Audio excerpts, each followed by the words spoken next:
Napapanahon na nga ba natanggalin o palitan ang Chinese ambassador dito po sa Pilipinas, mga kababayan? Dahil nga po ito, no, ayaw pa rin pong tumigil ng Chinese ambassador sa kanyang pagbanat, mga kababayan, sa Senado.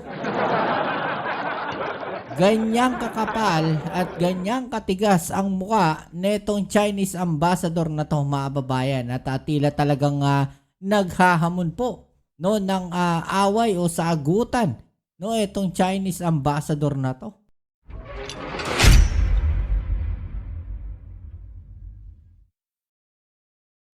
Hey, what's up? Welcome back dito sa ating channel, it's Boss TV. Alright, so tayo nagbabalik muli, mga kababayan, at ito pag-usapan natin. So ito po, mga kababayan, pag-usapan natin to, no, dahil nga talaga namang mainit pa rin, no, ito pong Chinese Embassy, dahil muli na naman silang bumanat, no, dun sa ilang mga senador po natin.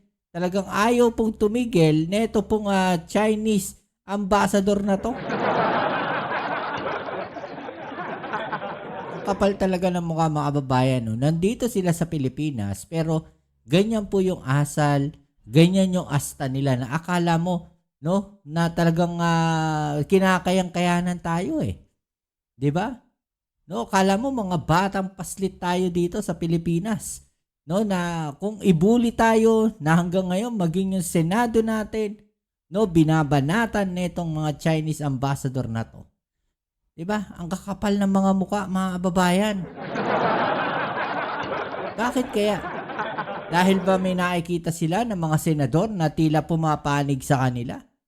Dahil may mga senador, mga kababayan, na tila ipinagtatanggol pa yung kanilang mga ginagawa? Ano kaya masasabi ng mga senador ngayon, mga kababayan, no, na tila pinagtatanggol ng China? Hindi ba nila ipagtatanggol ngayon ng Pilipinas dahil sa ginagawa na to, no, ng mga Chinese ambassador, no, dito po sa Pilipinas? Okay, so ito, panoorin natin itong balita na to, mga kababayan, at pag-uusapan po natin yan. Alright? Let's go. Hindi pa rin umuupa ang tensyon sa pagitan ng Chinese Embassy at ilang senador. Muling bumuelta ang embahada dahil sa nila'y pambabastos ng ilang senador sa mga opisyal nila. Diba, mga kababayan? No? Hindi pa rin talaga sila tumigil eh. Diba? Noong naglabas po ng resolution ito pong ating mga senador, no, at talaga namang pinagkaisahan po, no, na maglabas ng resolution, no, laban po dito sa mga opisyalis ng China, no, dito sa Chinese embassy na to. No, wala talaga. Walang epekto. 'Di ba? Talagang bumabanat pa rin sila. Kung sa iba po, no, titigil na to, no? Makikipag-usap na to. Pero sila hindi, mga kababayan. No? Banat pa rin sila ng banat, no, sa mga senador natin. Ganyan po ginagawa nilang pambabastos. No, imagine niyo pati Senado natin, no, binabastos nila. 'Di ba? Pinapasok na rin nila pati yung political frameworks natin ng Pilipinas. Grabe yung ginagawa nila. Mula sa TV5 Media Center, nangungun sa balita si News 5 correspondent Mian Los Baños. Mian, anong banat ngayon ng Chinese Embassy? Actually ako, mga kababayan, no, para sa akin talagang kung ito po ng Chinese Embassy na to o itong Chinese ambassador na to, mga kababayan, no, ganyan po ang attitude, talagang dapat pong tanggalin na yan. No, dapat pong palitan na yan, mga kababayan. Dahil kung titignan natin maigi, no, nandito po sila sa Pilipinas. No, para kung merong mga hindi pagkakaunawaan o may mga issue o may mga problema, no, sila yung nakikipag-usap, no? Sila yung umaayos ng mga problema. Kung titignan natin ngayon, mga babayan, parang tila baga sila pa yung nagpapalaki ng problema. Diba? Sa mga senador. Nako, Jiggy, pinuntirya ng Chinese Embassy in the Philippines si Senate President Tito. Imagine ninyo, Senate President, binabanatan ng Chinese Embassy. Diba? Ganong kabastos yung mga yan. Soto at tila ba sinagot isa-isa ng spokesperson ng Chinese Embassy na si Xi Jinping yung mga unang naging pahayag ni Senate President Soto. Una, bakit daw tinatawag na rude yung mga taga-Chinese Embassy samantalang may ilang mga senador nga daw ang minura sila sa mismong plenaryo at sa session hall. Okay, so ito yan mga babayan. No? Sabi dito, Mr. Senate President, you say we are rude, hindi ba? Hindi ba sila rude mga babayan? No? But take a look at the track record. Some senator even said to the Chinese diplomats in the Senate plenary session, get the F out. Please tell me who is rude mga babayan. No? Alam nyo, ito pong sinabi na to mga babayan. No, neto nga si Senator Tulfo. No, siya yung nagsalita niyan eh. No, get the F out mga babayan. Diba? Yan po ay dahil sa galit, no, sa panghihimasok na itong mga Chinese na to, no, sa ginagawa ng ating gobyerno, sa ginagawa ng ating mga senador. Diba? Nakikialam sila mga babayan eh. No? Nakikigulo sila, no, sa mga nangyayari dito sa ating bansa, which is hindi naman kasi talaga yan ang kanilang trabaho. Hindi yan ang kanilang ginagawa dapat. Diba? Pero kung makikita natin, nakikigulo sila, nakikisali sila to the extent na sila mismo, mga babayan, ang nagiging problema natin. Diba? Sila mismo, ito mismong Chinese Embassy, o ito pong ambassador ng China. No, imagine ninyo, siya yung pinag-uusapan. Diba? So kung siya yung pinag-uusapan, may problema sa kanya. Daw ang bastos ngayon. Pangalawa, bakit daw tinatawag na walang respeto yung ilang mga taga-Chinese Embassy samantalang mga ilang senador nga raw ang nagsasabi na bully sila at hindi good and not a good guest. So, bakit to sinasabi mga babayan ng mga senador natin? No? Alam nyo ang attitude ng mga tao, ng mga Pilipino, no, mga babayan. Alam naman natin na pagka hindi po tayo sinabihan ng hindi maganda o merong sabihin natin na meron silang hindi magandang ginawa sa atin, no? Makakapagsalita talaga ng hindi maganda laban sa kanila. No, sa tingin niyo tayo ang mag-uumpisa ng ganyan laban sa kanila? Sa tingin niyo magsasalita yung mga senador natin ng mga ganyang klaseng salita, no, kung hindi sila umaksyon o naaayon, o let's say kung hindi sila gumawa ng hindi maganda, o kung hindi sila nagsalita ng hindi maganda, no, sa ating mga senador. 'Di ba? Ganun lang kasimple 'yun, mga babayan. May sinabi sila na hindi maganda, may ginawa silang hindi maganda, kaya nakapagsalita ng ganyan yung mga senador natin. At yan naman yung reality na nakikita natin dito. 'Di ba mga babayan? Yan yung realidad eh. So, nasaan daw ang respeto dyan? At bakit daw sinasabi ni Senate President Soto na pinapatahimik ang Senado? Hindi raw yan totoo dahil lang mga taga-Chinese Embassy nga raw ang patuloy na tinatakot at tinitreten. Jiggy, kung maalala mo, diba? Nakita niyo yung strategy mga babayan na parang na parang binabaliktad pa nila ngayon yung senaryo. Binabaliktad pa nila yung nangyayari. Diba? Ganyan-ganyan yung strategy na ginagawa nila eh. No? Tsaka nung nasa kabilang parlor. Na sila na yung may ginagawang hindi maganda, babaliktarin nila, sila pa ngayon yung biktima. Diba? Lumalabas dito, sila pa ngayon yung biktima, oh. Ay, ayun talaga. Una-unang sinabi ni Senate President Tito Soto na mukhang may pagtatangka mula sa Chinese Embassy na patahimikin yung mga senador dahil dun sa nilabas na resolusyon na kinukundina itong naunang mga pahayag ng Chinese Embassy laban sa ilan sa ating mga government officials. At maging ilang mga mambabatas, Jiggy? Diba? Kasi ganun talaga mangyayari yun, mga babayan, eh, no? Ang ginagawa kasi nila is may ginawa kasi silang hindi maganda. No? May mga sinasabi silang hindi maganda, pero nananahimik yung Senado. Diba? Tahimik. Nagkokomento, oo, pero hindi ganito katindi. No? Kagaya na nangyayari ngayon. Okay? So, lately, nakikialam na sila. No? Nanghihimasok na sila sa mga nangyayari dito sa atin. No? Sa Senado, sa politika. Diba? Kaya nakakapagsalita ng ganyan. No? Yung mga senador natin. 'Di ba? Hindi rin nakaligtas dahil si Senator Kiko Pangilinan, sinabihan ng Chinese Embassy na yung kanyang mga pahayag mukhang political stunt lang. Oh, At ngayon sasabihin nila political stunt lang. 'Di ba? Yung Senate resolution daw. pagkuha lang ng atensyon. At yung kay Senator Risa Hontiveros naman, sinabihin nilang hindi totoo na pinapatahimik yung mga senador dahil kung totoo, di sana daw hindi sila nakakapagkalat di umano ng disinformation, Jiggy. Nako, oh, yan, 'di ba? Oh. No one is silencing you. And no one should be silenced. Otherwise, how come you are still disseminating disinformation and twisted narratives together with your friends, mga kababayan? No? Diba? Sino ba nagkakalat ng mga disinformation dito? Wala naman. Simula lang na nang pumasok kayo dito na nang himasok sa mga ginagawa ng ating gobyerno, ay nagkagulo-gulo na kami. At ngayon, anong reaksyon ng mga senador, particular ni SP Tito Soto dito sa pahayag ng Chinese Embassy? Nako, Jiggy, hindi nagpatinag si Senate President Tito Soto at Dapat sabi lang. niya, imbis daw na siya ay mainis, mas pinipili na lang daw niya na siya ang mang-inis o maging annoying. Samantala, Jiggy, sabi naman ni Senator Rafi Dapat lang, mga kababayan, nandito tayo sa sarili nating bansa.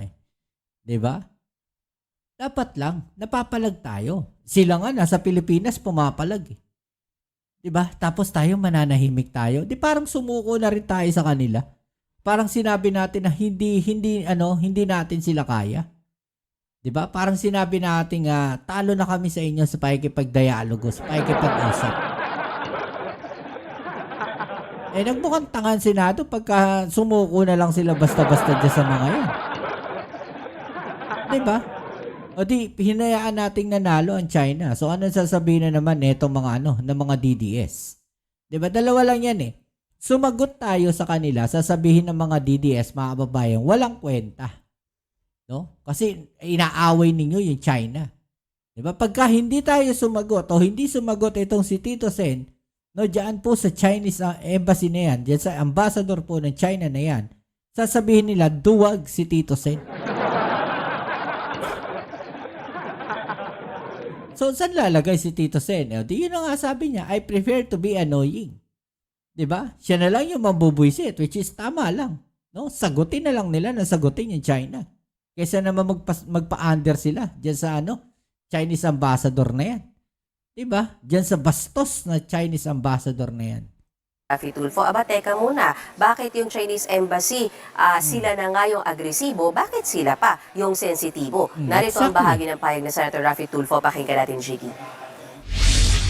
Silang nambubuli, sila nag-water cannon sa atin, and yet, nakuha pa nilang maging sensitive?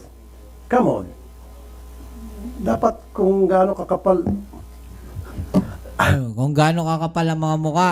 Ganon. ang Natawa na lang bleep, bleep, bleep. Senator Tulfo. Jiggy, si Senator G.V. Ejercito nga naniniwala na baka dapat daw mas mainam, palitan na lang yung Yan, exactly. Palitan na lang, mga kababayan. No? Yan ang dapat. No? Yan ang dapat. No? Palitan na lang. Kasi nagpapataas lang ng tensyon lalo eh. Imbis na pahupain niya yung tensyon, pahupain niya yung issue, mga kababayan. Imbis na hindi na lang sila sumagot, 'di ba? Or imbis na makipag-usap sila direct sa Senado, sa Senate President, hindi eh.